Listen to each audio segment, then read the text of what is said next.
You have probably had days where you were answering messages, switching tabs, half listening to a meeting, and trying to finish a task all at once, and somehow still felt behind. By the end of it, you were tired, slightly restless, and unsure what you actually accomplished. It is easy to assume that feeling comes from laziness, lack of focus, or weak discipline, but research suggests that this experience is not a personal failure, and it is not a motivation problem. For many people, multitasking feels like the responsible thing to do. It looks like efficiency, adaptability, and commitment to keeping up with everything. You respond quickly, keep multiple projects open, and move constantly between tasks. From the outside, it looks like productivity. From the inside, though, it often feels scattered. Your attention feels thin, your thoughts feel fragmented, and your day feels strangely unfinished. By evening, you may struggle to remember what you worked on most. You might feel mentally busy but emotionally unsatisfied. The usual explanation is simple. People are told they just need better focus, stronger willpower, or fewer distractions.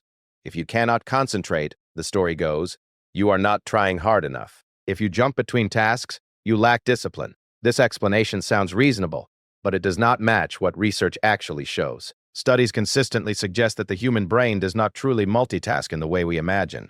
What we call multitasking is usually rapid task switching. Your brain shifts attention from one thing to another, again and again. Each time you switch, your brain has to disengage, reorient, and reload context. That process takes mental effort, even when it feels instant.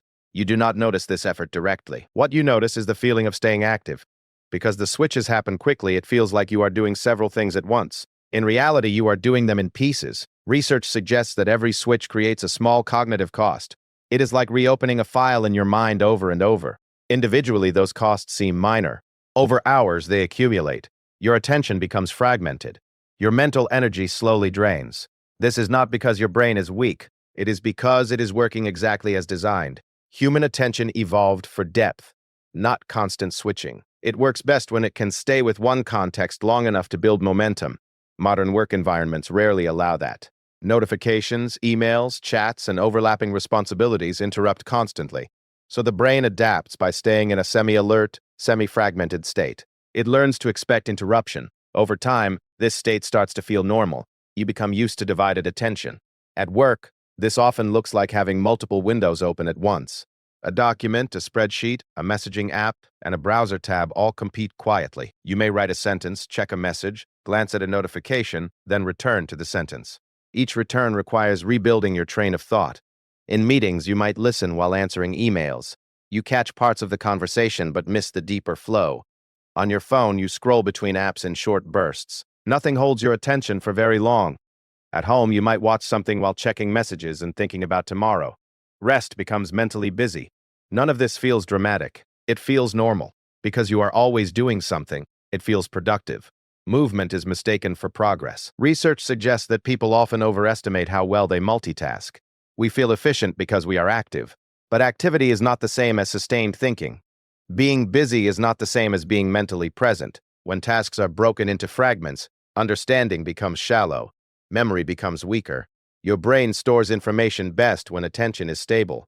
Fragmented attention leads to fragmented recall. This is why days filled with multitasking often feel blurry afterward. They leave few clear mental landmarks. You may remember being busy. You struggle to remember what you actually processed. There is also an emotional cost. Constant switching keeps the brain in a mild state of alertness. It never fully relaxes into focus or rest. It stays slightly tense. Over time, this can feel like low-level mental noise.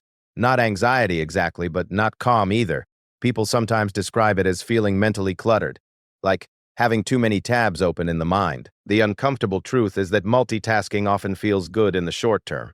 It provides small bursts of novelty and stimulation. Each switch gives a tiny sense of progress. Each notification feels like something handled. This creates a subtle reward loop. The brain starts to prefer switching. Deep focus, by contrast, can feel slow at first. It lacks immediate feedback. So the brain drifts toward what feels easier, not because it is lazy, but because it is responsive to stimulation. Over time, this pattern becomes habitual. You do not choose it consciously. You start reaching for the next task automatically. Silence and single-task focus begin to feel unfamiliar. This does not mean multitasking is always harmful. Some simple or automatic tasks can overlap without much cost. Listening to music while doing routine work, for example, usually does not strain attention much.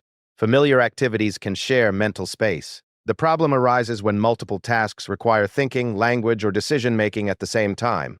Those compete for the same cognitive resources. It also does not mean people should isolate themselves from technology. Tools and communication systems are necessary parts of modern life. The issue is not devices themselves. It is the constant pressure to remain simultaneously available and productive. Many workplaces quietly reward responsiveness over depth. Fast replies are more visible than careful thinking. So people adapt by staying mentally scattered. It becomes a survival strategy. Students experience this too. Studying while checking messages feels efficient but often leads to shallow learning. Hours are spent but little sticks. The effort feels real but the results feel thin. Over time, this creates confusion. You worked hard, so why do you feel behind? The answer is not that you failed. It is that your attention was divided too many ways. Multitasking does not usually collapse performance dramatically. It erodes it slowly. It turns strong focus into moderate focus. It turns clear understanding into partial understanding. That gradual loss is easy to miss. There is no obvious breaking point. Instead, there is a quiet accumulation of mental residue, unfinished thoughts, half-processed information, and unresolved context build up.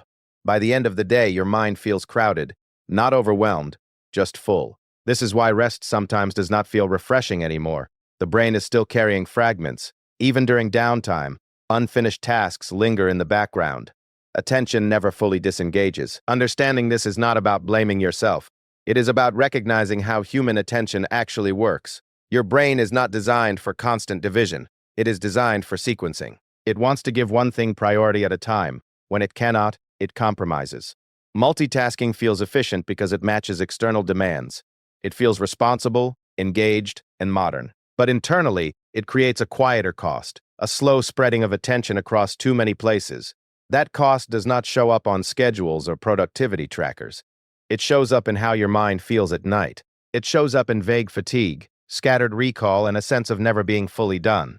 This does not mean you should try to control every distraction. That is unrealistic. It does not mean you need perfect focus. No one has that. It simply means that feeling scattered in a multitasking world is normal.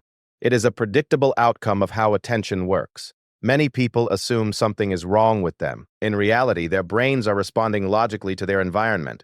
When you understand this, the experience becomes less personal. It becomes easier to observe. You may start noticing how often you switch, how often your attention resets, not as a problem to fix, but as a pattern to recognize. Multitasking promises efficiency. What it often delivers is mental diffusion. It keeps you moving, but rarely lets you settle. It fills your day, but thins your presence. And that is why even on your busiest days, you can still feel strangely incomplete. Not because you failed, but because your attention was never allowed to fully arrive.